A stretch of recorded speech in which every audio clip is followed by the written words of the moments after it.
Good morning mga be! Ayan nga, gising na nga siya. Gising na nga ang Disney Princess!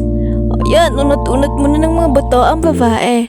Pagkatapos niyan, ay nag-breakfast na siya. Wow, breakfast! And pagkatapos niya mag-breakfast is nag-rigs na siya and boogs! A few moments later. And pagkatapos kaya nagsangli na siya, naka-makeup na siya na para bang ang dali-dali niya lang talaga mag-ayos. Ayan, pagkatapos niyan is nakasakay na siya sa door-to-door papuntang ano? Papuntang Tigaon. And ayan, nakasakay na nga siya ng bus papunta ng San Jose. Medyo late na nga siya dito kasi ano oras ito, mga 7:55 na to, and ang pasok namin is 8 and nakasabayan ko pa nga dito yung kaklase ko na pares kami late. Pero so lucky kasi pagdating namin is wala pa naman si ma'am. Nakailang late na nga ako dito mga day! Talaga! Ano yan? Para bang isang taon silang hindi nagkita-kita. Ayan, puro chismis! Chismis na dami chismis nila. Puro chismis ang mga babaeta! And nag-question kami dito kay ma'am sa pot fit. Bali, 25 items dyan and times 2. And may 3 mistake ako. Naka 44 ako nun.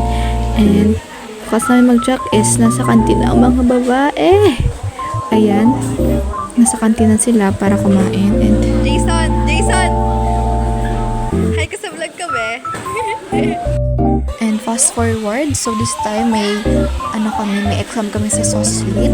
And kunyari nag-review siya pero ang baba ng score niya. Ayan, fast forward, nakasakay na sila sa jeep para pupunta sa Goa at maglaro ng ganda-gandahan.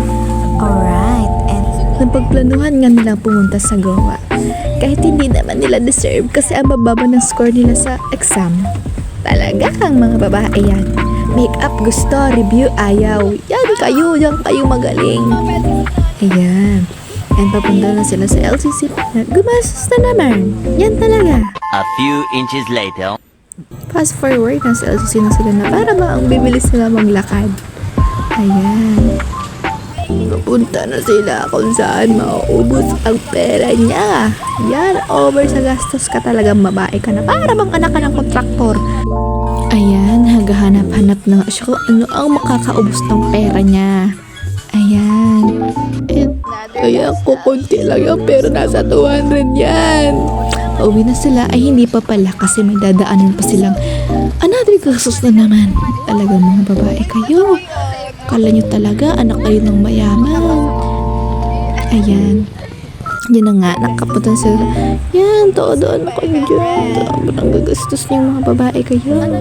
Puro kayo pabudol talaga. Mga nabudol. Ano nabudol sa'yo, be? Sweater. Ikaw, be. Ano nabudol sa'yo, be? Yan sa ano niya, be? Yan sa ano niya. Halim mo, may naman, te. Di ba nag-baby ko?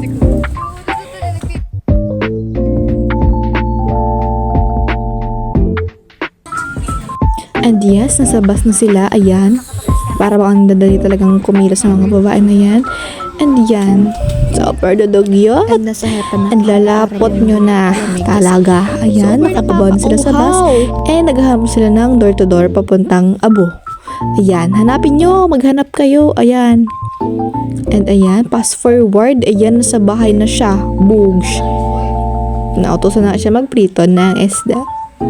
Ayan, kaya na nga dyan yung use oil. Kaya nagdoon pa ako sa kapitbahay para magkuha ng use oil ay maghagad niya. Sige. Kunyari yan. Sige, prito sa iba.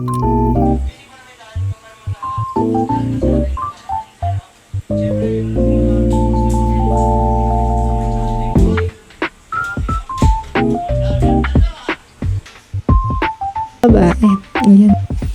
Ayan, napagplano ko niya na nga maligo. Sofer lagket and sofer lapot niya na. Ayan, maligo kang babae ka kasi nangangamoy ka na.